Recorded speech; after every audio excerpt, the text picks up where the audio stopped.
नमस्कार दोस्तों, स्वागत है आप सभी का हमारे चैनल वास्तु सफर में। तो दोस्तों, आज की वीडियो में बात करने वाले हैं कि महिलाओं के लंबे बालों से उनके जीवन पे क्या प्रभाव डालती है। तो चलिए दोस्तों, शुरू करते हैं। श्री शिवाय नमस्तुभयम। श्री शिवाय नमस्तुभ्यम। दोस्तों, महिलाओं के लंबे बाल उनकी सुंदरता और सौभाग्य के प्रतीक होते हैं। लंबे बाल होना स्त्रियों का एक प्रकार का आभूषण है जो मां लक्ष्मी को अत्यंत प्रिय होता है। इसीलिए लंबे बालों का स्त्रियों के लिए बहुत अधिक महत्व होता है। लेकिन आप यह बताइए कि आप जब भी अपने बाल बनाती हैं अथवा कंघी करती है तो आपके बाल टूटते हैं और बालों का जो गुच्छा निकलता है, आप उसका क्या करते हैं? कहीं आप भी बाकी महिलाओं की तरह अपने बालों के गुच्छे को इधर उधर तो नहीं फेंक देती है या फिर कचरे के डब्बे में बिना सोचे ही डाल देती है? अगर आप भी ऐसी गलती करती है तो सावधान हो जाइए। यह गलती आपको बहुत बड़ी मुसीबत में डाल सकती है, आपके जीवन में परेशानियां खड़ी कर सकती हैं। इससे आप अपने ऊपर विपदाएं ओढ़कर ले रही है। कहीं आप शारीरिक तौर पर बीमार तो नहीं रहती है या फिर आपको कभी भी ऐसा महसूस होता है कि किसी ने आपके ऊपर कोई तंत्र मंत्र तो नहीं कराया है? क्या आप भी नकारात्मक शक्तियों के वश में रहती हैं? अगर आपको भी बार बार क्रोध आता है, आप हमेशा गुस्से में रहती हैं, चिड़चिड़ापन सताता है, पेट से संबंधी बीमारी है अथवा मानसिक परेशानियों से जूझ नहीं रही है, इसके पीछे आपके बालों का गुच्छा हो सकता है जिन्हें आप यूं ही फेंक देती हैं। इतना ही नहीं, यह आपके जीवन में आर्थिक परेशानियां भी खड़ी कर सकती हैं।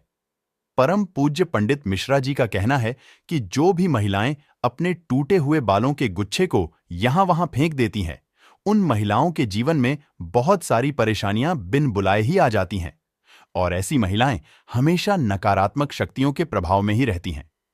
तो दोस्तों, आखिर इन बालों का करना क्या चाहिए? आपके मन में भी यह प्रश्न अवश्य ही आता होगा। तो आज के इस वीडियो में आपको बताने वाले हैं टूटे हुए बालों को क्या करना चाहिए, उन्हें कहां फेंकना चाहिए, क्या उनका दान करना सही होता है? इन सभी सवालों के जवाब जानने के लिए आप इस वीडियो को पूरा जरूर देखें। लेकिन उससे पहले अगर आप इस चैनल पर नए हैं तो इसे सब्सक्राइब जरूर करें। साथ ही वीडियो को लाइक करके कमेंट में श्री शिवाय नमस्तुभयम जरूर लिख देना। दोस्तों, हिंदू धर्म के प्राचीन ग्रंथ सामुद्रिक शास्त्र में महिलाओं के बालों से संबंधित महत्वपूर्ण जानकारी दी गई है। महिलाओं के बालों से ही उनके स्वभाव और व्यवहार तथा भाग्य का भी पता चलता है। स्त्रियों के बाल देखकर ही जान सकते हैं कि उस स्त्री का आचरण कैसा है। सामुद्रिक शास्त्र के अनुसार महिलाओं का माथा चौड़ा हो तो वह भाग्यशाली होती है। साथ ही अगर उनके बाल लंबे हों तो वह साक्षात मां लक्ष्मी का ही रूप होती है। महिलाओं के लंबे बाल उनकी सुंदरता में चार चांद लगा देते हैं। जिन महिलाओं के बाल लंबे, काले और घने होते हैं, उन पर माता लक्ष्मी की विशेष कृपा बनी रहती है। ऐसी महिलाएं जीव व वन में हर प्रकार का सुख प्राप्त करती है। लेकिन महिलाओं को अपने बालों से संबंधित महत्वपूर्ण बातें जरूर जाननी चाहिए। गुरुजी के अनुसार महिलाएं अक्सर अपने बालों को लेकर कुछ गलतियां करती हैं, जिनका अशुभ परिणाम उन्हें भोगना पड़ता है। जैसे कि महिलाओं को यह पता नहीं होता है कि उन्हें अपने बाल किस दिन धोने चाहिए और किस दिन नहीं धोने चाहिए। साथ ही महिलाओं के बाल काटने के संबंध में भी बातें बताई गई हैं। उन्हें अपने बाल कब कटवाने चाहिए और कब नहीं, इससे संबंधित नियमों का पालन भी महिलाओं को करना चाहिए, अन्यथा इसका अशुभ प्रभाव पड़ता है। हमारे शास्त्रों में यह मान्यता है कि हफ्ते के कुछ दिनों में महिलाओं को अपने बाल नहीं धोने चाहिए और काटने भी नहीं चाहिए। यह उनके लिए और उनके परिवार के लिए उचित नहीं होता है। आपने अक्सर लोगों को यह कहते हुए सुना होगा कि महिलाओं को मंगलवार, गुरुवार और शनिवार को बाल नहीं धोने चाहिए और ना ही बाल कटवाने चाहिए। इसके अलावा कुछ लोग यह भी मानते हैं कि सोमवार के दिन भी बाल नहीं धोने चाहिए।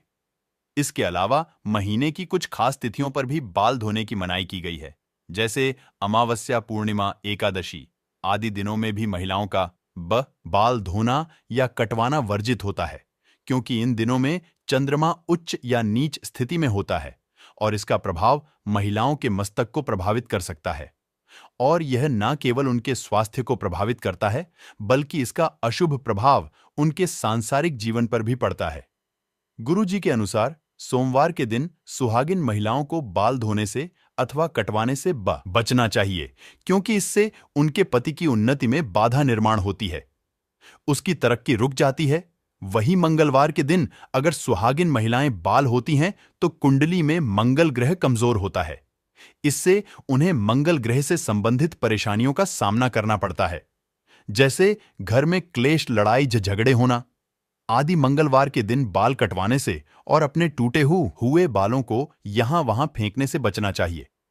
इसी के साथ ही जिन महिलाओं के छोटे या बड़े भाई हैं, ऐसी महिलाओं को मंगलवार के दिन अपने बाल धोने से बचना चाहिए, क्योंकि मंगल ग्रह का संबंध भाई बहन के रिश्ते से भी होता है। जो महिलाएं मंगलवार और सोमवार के दिन अपने बाल धोती है, ऐसी महिलाओं के भाई के जीवन में परेशानियां आ सकती हैं।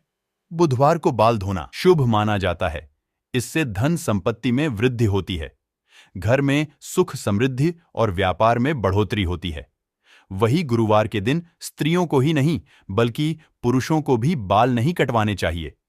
कहा जाता है कि गुरुवार के दिन बाल धोने से घर में दरिद्रता पसार लेती है, आर्थिक तंगी होने लगती है, धन की हानि का सामना करना पड़ता है और गुरु कमजोर होने पर आपका ऐश्वर्य और धन वैभव भी नष्ट होने लगता है।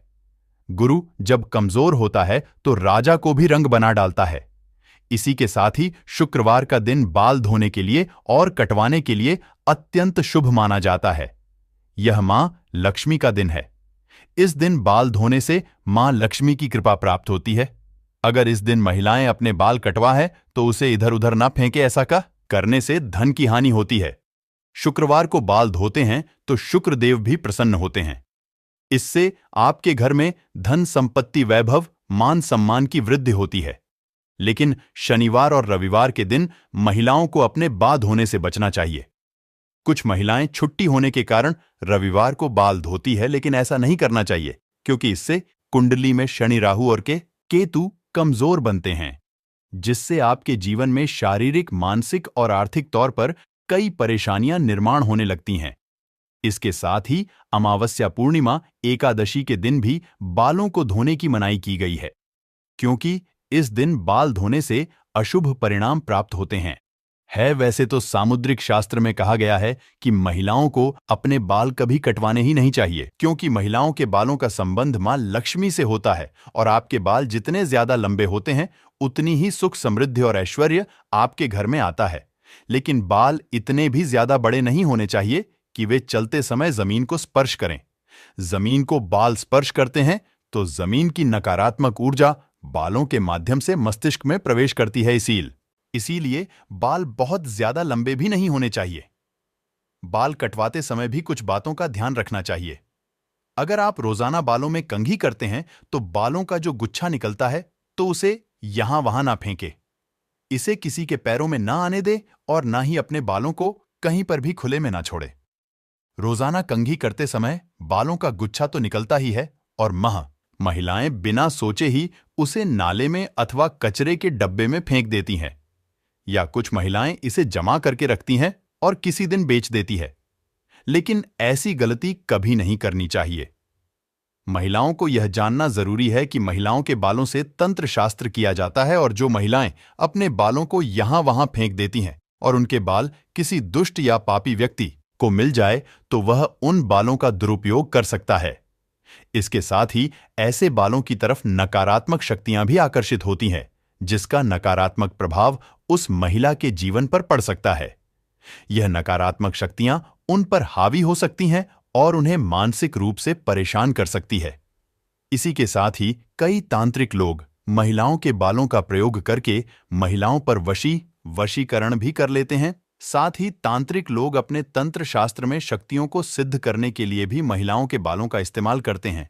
तो परम पूज्य पंडित प्रदीप मिश्रा जी का कहना है कि अगर आप अपने बाल बनाते हैं और आपके बाल झड़ते हैं, टूट जाते हैं और बाल कटवाते समय आपके जो कटे हुए बाल होते हैं, महिलाओं को कोशिश करनी चाहिए कि आप उन बालों को इकट्ठा करके कहीं पर भी मिट्टी में दबा दीजिए, या फिर अगर आप ऐसा नहीं कर सकते हैं तो जब भी आप अपने बालों को कचरे में फेंके या फिर यहां वहां पर फेंके तो उन्हें इकट्ठा करके उन पर थूक दें। ऐसा करने से कोई भी तांत्रिक या फिर बुरी शक्ति आपके बालों का इस्तेमाल नहीं कर सकते। तो दोस्तों, इस प्रकार से गुरुजी ने महिलाओं को महत्वपूर्ण उपदेश दिया है, उम्मीद है आपको यह जानकारी अच्छी लगी होगी। वीडियो को लाइक जरूर करें और कमेंट में जय मां लक्ष्मी और जय श्री कृष्ण जरूर लिखें। साथ ही अगर आपको ऐसी ही आध्यात्मिक जानकारी वाली वीडियो अच्छी लगती है तो आप हमारे इस चैनल वास्तु सफर को सब्सक्राइब कर लीजिए। आप सभी का धन्यवाद।